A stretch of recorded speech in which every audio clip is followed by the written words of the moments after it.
All right, now let's head to the market, and Will Ebong is standing by with intraday numbers. Will? Good afternoon, Nini. Good afternoon. Definitely, I've got market numbers from Africa, and we're going to begin straight away, starting with markets with major equities in Africa, where they were trading mostly in positive territory. Well, they were trading mostly in positive territory, but we saw a bit of recovery for the NGX. But at the time I came into the studio, hearing that the market is back in the red. We're looking at Nigeria's NGX. It's down now in marginal, in red territory right now. Earnings season is still on. Stocks, companies are still filing in their corporate earnings, but we're not seeing investors reacting so much to that. Now, meanwhile, South Africa was also trading in red territory, 0.17% down. Let's go to Egypt. Now, the EGX 30 was up massively at intraday, 3.35%.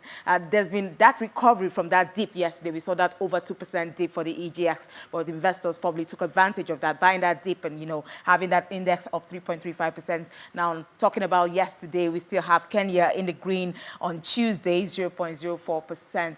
Now let's go quickly and get a deeper sense of what's happening at the NGX behind the scenes. And we have Azizat Awonuga, securities analyst, Parthian Securities Limited, to give us more details. Good afternoon, Azizat. Good to have you on the program.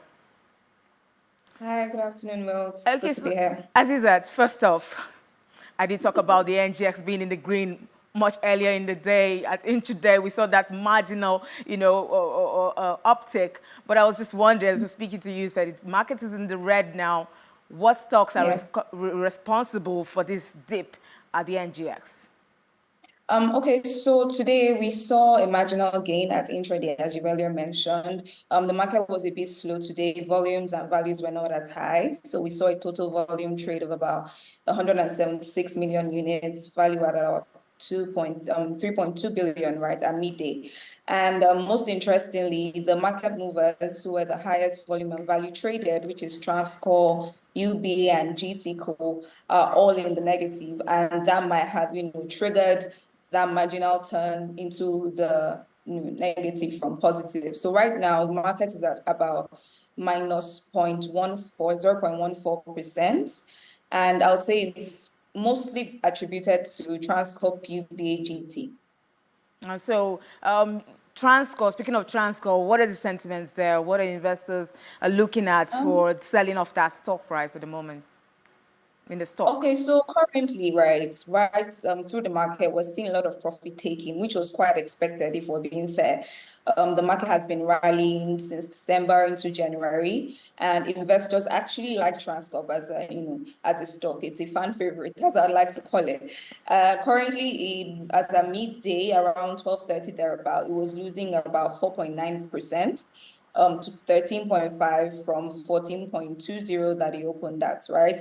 But I don't think it is, a total doomsday downturn. It's just the market, I won't say reversing, but investors are taking profit because right now, as you mentioned, earnings season, as results are coming out, it's not making that much a significant impact as, we would like to see, maybe because the banks, at least the FUGAs, the top guys, are not yet all out with their audited results, although some unaudited numbers are starting to be out. And it's not so bad, but investors just want to, cash in on their money. Especially this is January, and a lot of people have expenses to make. I did mention yesterday that school fees is topping that list, and other things that we have to do in January. This year, beginning at the start of the year. So we saw that news coming in yesterday. Oando from the court saying that it had adjourned the hearing date to April the 17th. How has that stock performed since the news came out yesterday? Can you share some light about that? Yeah, so I mean, right before now, this is not the first adjournment that's happened, on this Oando case. It's been coming for, I think it's even over a year, if I'm not wrong, right? So right when the news came out, which was yesterday, Oando declined by about 8.33%. So it closed 8.33% low, and as a midday today, it was down 3.4%. But right, I will still say that the sentiment is still due to general profit taking, although some investors might have exited that position due to the news. But if you've been in the market for a bit, we've had this news like a couple of times. Also, investors we're positioning ahead. So when the court hearing, goes through, they'll be able to, if they're still going to, be delisting and selling investors, they'll be able to position for that. And now that this has moved to April, investors who have already made money can exit their position and then reposition against the hearing in April at lower prices. That's very But interesting. also, yeah. So. Now go ahead, what you're saying.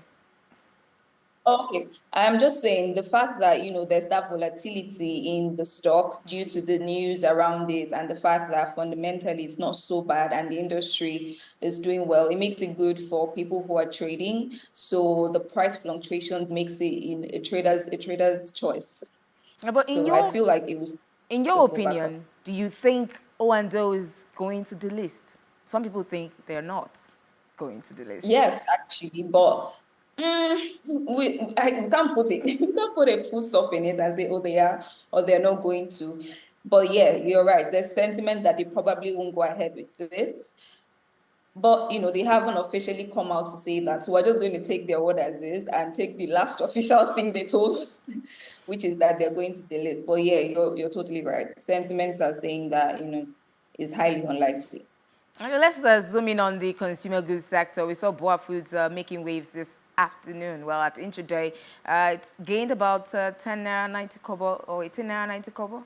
Oh, 10 naira 90 kobo, to be correct. But what is it trading at currently? Is it still maintaining that, sustaining that upbeat momentum, or is there any decline in the stock price? No, it still is. It still is. I'm still Boa Foods is up about 3.8% today, gaining 10.90, as you said. I mean, yes, it's gaining, but I can still see that there are more suppliers than people actually demanding for the stock, which is not so bad because a lot of people have made some money on it since the year started. It's a good stock. It gained today, but I feel that we might see some decline in it because the suppliers are way more than the buyers currently. And I mean, it's not even trading at that price of it's plus 10.9 today. Yeah, because 100,000 units haven't been done to bring the prices down, but it's trading lower than that. Okay, so let's just talk about the Dangote Sugar and Nascon since we're still talking about the consumer goods sector. We know that merger is still in the works. We're waiting for the approval from the SEC to just cement that, seal that deal. But looking ahead, investors are taking profit, but do you see them staying, or what do you see the share price, the listing for the Dangote Sugar and Nascon? What are you hearing from that? Any news sound bites coming in from that company? So for now, no. There are no official sound bites coming in from the company, but then analysts are speaking and they're, saying in the ranges of about 80 naira to 100 naira. For the fact that we've seen Dangote Sugar reach 80 levels and above, it most likely will list above that, right? And I feel like it will be capped at 100. Maybe not. It might be less, it might be more. But let's say 80 to 100 is what we're looking at. So how do you see the market closing today? I know it's already still in the red, but do you think it's going to flip and go into the green zone? It's most likely not going to flip. So let's just say, even if it will close positive, it will be marginally positive, but highly likely to close in the negative. Highly likely because the large cap stocks are negative, or there's just little activity as we would have seen on a typical trading day. So yeah, most likely negative. Thank you so much, Azizat Awunuga, Securities Analyst with Parthian Securities Limited, for sharing your insights on Business Incorporated. It's always good to have you. Thank you for having me.